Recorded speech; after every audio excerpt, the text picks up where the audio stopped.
Welcome!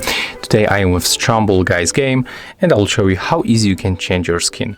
So you have to tap on customize icon, and as you can see here we got a couple of the available skins.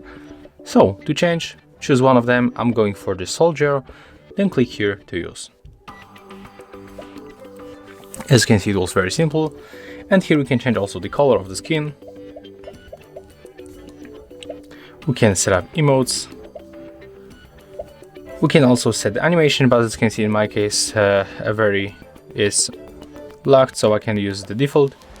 And there we got also the footsteps, but mine are also disabled. So that's how it looks. And if you wonder how to get skins, you have to click here to get free skins. And of course you can check it on our YouTube channel because we made video of it. So if you find this video helpful, remember to have a like, comment and subscribe to our channel.